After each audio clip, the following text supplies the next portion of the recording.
So today's video is actually a tour of this space, which I'm calling my Fish YouTube Studio. Welcome to my fish studio, aka my bedroom. It's really quite a multi-purpose space. I do all of my, most of my fish tanks are up here. I just have one downstairs, and I also do all of my editing right here at this desk in this beautiful chair. We're gonna get to all of these things specifically in this little tour. Let's begin with my decor of choice. This is a collage of stickers, like logos from all the fish aquarium channels. I'm up there. I think I'm up right. I'm up like right up there, and there's a bunch of other ones as well. See if you can spot yourself up there if you have a channel. Now these pictures right here are actually different from these pictures over here. Same type of frame. These ones over here are actually pictures from a calendar like this one that I actually took the big pictures that would actually fit in frames like that and cut them up and hung them in those frames. These guys right here are actually pictures that I got printed out that look pretty cool. I have a cichlid up there and like a river otter and a coral colony. Just, you know, regular underwater aquatic animal type stuff. This, well, that's a light. This right up here, that is a super practical shelf actually. I've got all my assorted hats, but then in here is all of my filming stuff. I've got all sorts of odds and ends like lenses and old microphone. There's a bunch of gel filters for shooting the tanks, and up here is where I throw like my GoPro case, my gimbal case, and my drone when it's not over there charging. This is a new chair I got. It's super comfy. You can adjust like the lumbar support and it clicks up like super high. This is a 10-gallon planted tank, super low tech, that I built the filter in. You can check out how nothing fancy with it. I just wanted to minimize the amount of stuff that was hanging off of it, and all the cords just lead down to this big mess down here. This stand I actually built by myself. Well, I didn't build. I'm gonna fall over here. I didn't actually build it. It was like an old chest that we had downstairs, and we weren't using it anymore. So I took it, I turned it on its side, and I stained it. I stained it pretty dark, but it has this nice like aged look to it, which I like. And I do like having the extra space right here to put stuff on and all that stuff. This stand is holding up my 20-gallon low-tech planted tiger barb tank. I'm actually thinking of getting some more tiger barbs for this, but all this has is a power filter and a heater sitting in the back.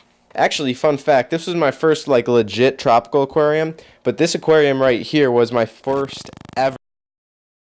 Over here I've got Sebastian at the axolotl. She's doing well. Actually, I can turn on the light just for filming.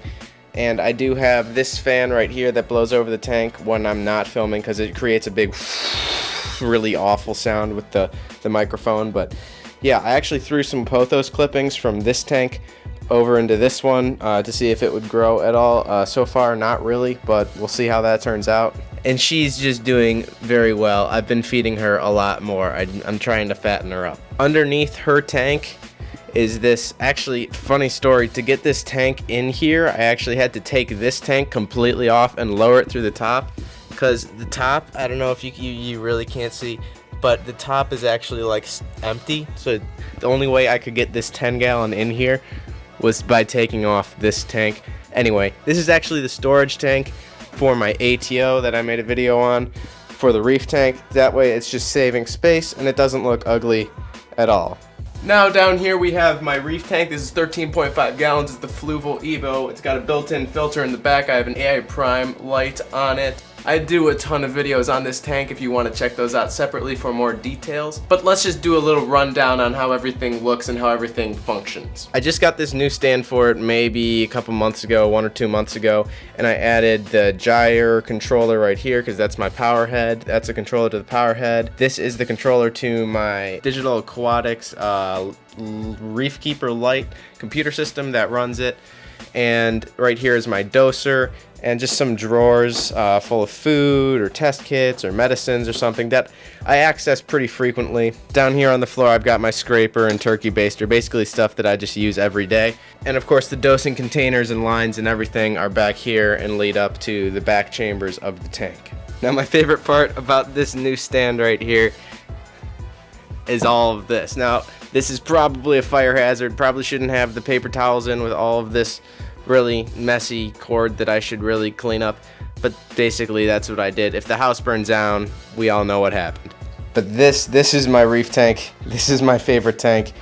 The tank that I spend the most of my time on, most of my money on, and just a lot of patience. I'm constantly building up the coral population. My newest thing actually is this right here, which is a frag rack. This frag rack in here actually serves multiple purposes for me. Really, it's a fantastic place just to keep the coral. It's really easy to pull them out of their frag plugs and clean them off and all that, which definitely helps, but it's also really easy to move them apart from each other. If they're growing really fast, you can pull them out and move them apart so they don't grow into each other. All sorts of stuff like that that just you wouldn't be able to do if you glued or epoxied them onto the rocks. Now I'm going to unplug my power head and you'll see why. If I take this lid off, which is just a glass lid, by the way, I actually get a lot of questions on this. It's just a side panel.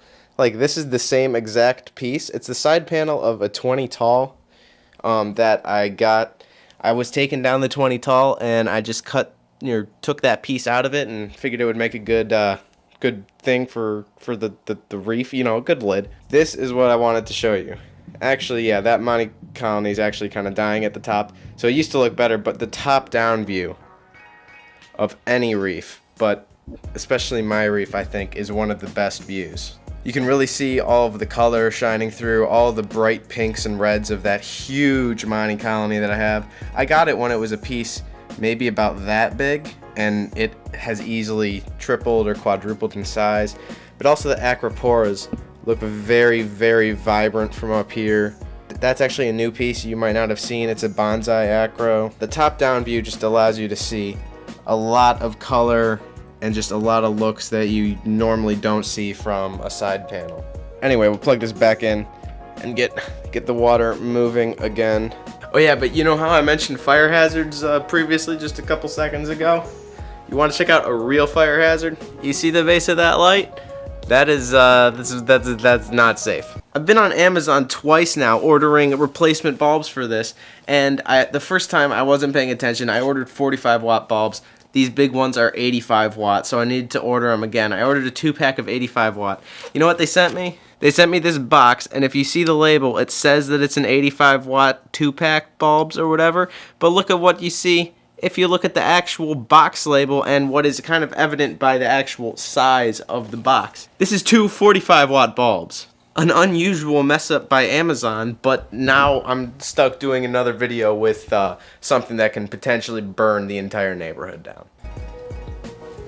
Alright, so this brings up some different news, basically. I want to start basically a podcast type thing, or maybe a live stream, to replace the Wednesday videos, potentially. Maybe adding it onto the whole schedule, but potentially replacing Wednesday videos. Let me know what you think. But anyway, this live stream / podcast type thing, it would make it a lot easier to collab with other YouTubers. It would make it a lot easier just to kind of connect with the audience like you can in live streams. It would also make it easier to tackle bigger topics that really would take a ton of time to go over in an actual video, and really would be super boring to watch as an actual video, because if you've been watching my channel for a while and you've kind of seen the evolution, now I don't want to make videos that's just a talking head. I know I kind of did last Sunday, but it was more of it was a different thing, okay? I don't know. Again, like I said, this is just in really early development stages, but if you have suggestions of when I should do it, how I should do it, whether it really should or shouldn't be replacing the Wednesday videos, leave it below. I'll definitely see it and consider it. But I'm sitting here and I'm looking at this 10-gallon and I'm realizing I really need to do a water change on this 10-gallon.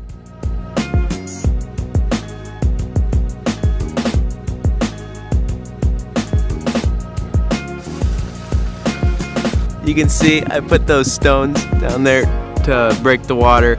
I miss a lot of the time.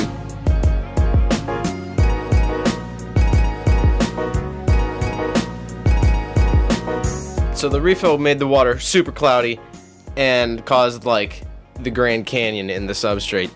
But it's alright, give it time. Okay, that being said, I appreciate you coming to check out my fish aquarium studio thing in my bedroom. I will see you on the next episode.